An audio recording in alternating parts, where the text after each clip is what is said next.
You ever feel like you're just running on a treadmill?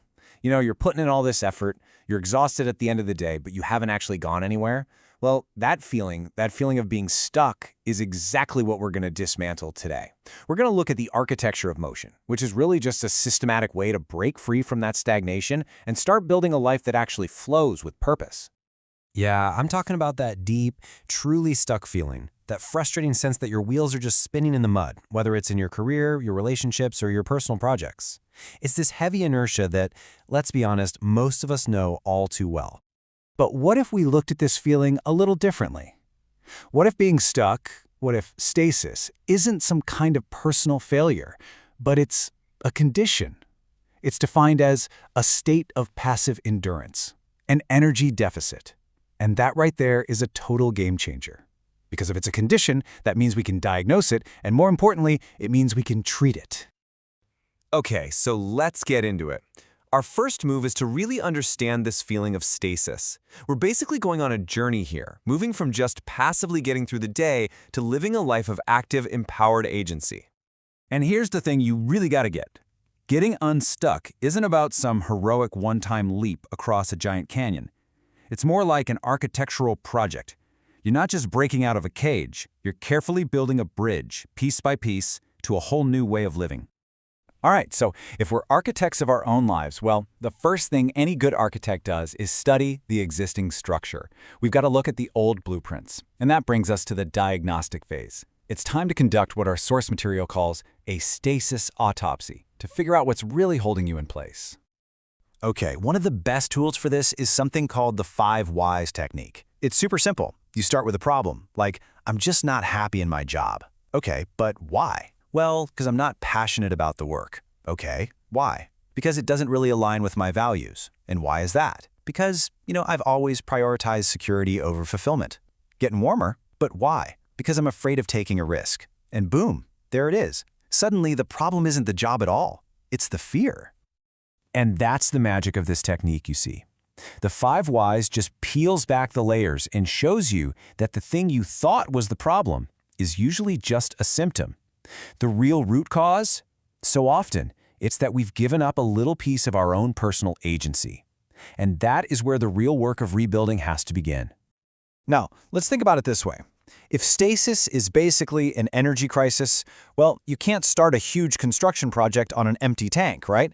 So the next diagnostic step is to figure out where your energy is actually going. It's time for a little bit of energy mapping. And this is super practical, something you can literally start today. For just 1 week, keep a simple journal. 2 columns, drains and flows. Under drains, you write down anything that leaves you feeling depleted. Doom scrolling, pointless meetings, even physical clutter. And under flows, you put the stuff that energizes you. Deep work, a good workout, a great conversation.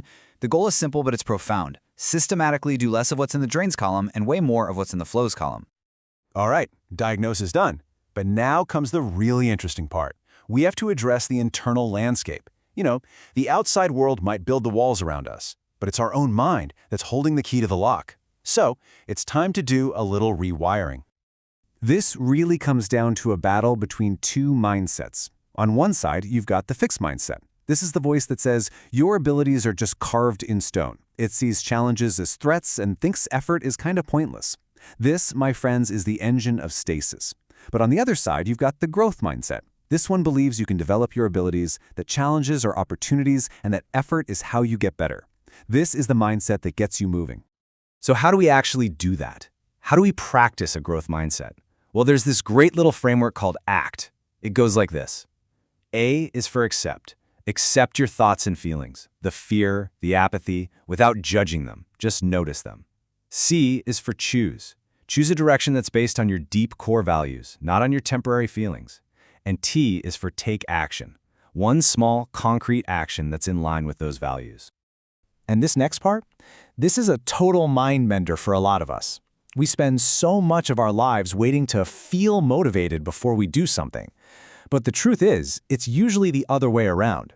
Action creates motivation. That one small step is the spark that actually ignites the engine.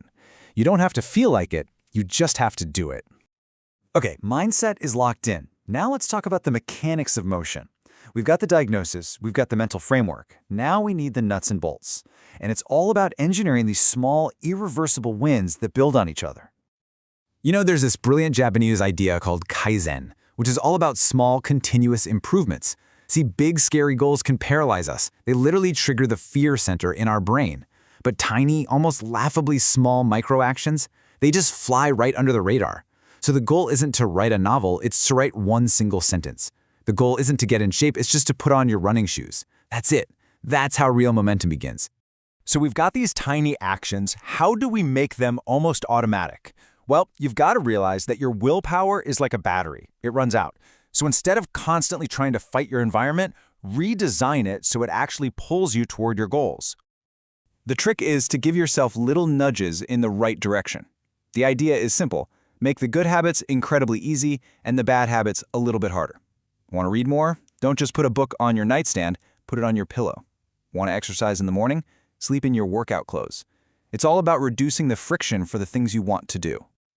Okay, so you're taking tiny actions. You've tweaked your environment to support you. What happens when you put all of that together consistently over time? Well, you get something incredible called the flywheel effect. It's this powerful force of unstoppable momentum. And this is the key takeaway right here. Momentum isn't something you find. It's not something you wait for to magically show up. It's something you build, one small, intentional push at a time. Just picture this huge, heavy, metal flywheel. The first push you give it takes a ton of effort, and the wheel, it barely moves. It feels pointless. But you push again and again, and with every single push, a tiny bit of energy gets stored. It starts to turn, slowly at first, then a little faster, and a little faster, until eventually the flywheel's own weight creates this incredible, unstoppable inertia, and it just spins on its own. Your small daily actions, those are the crucial early pushes.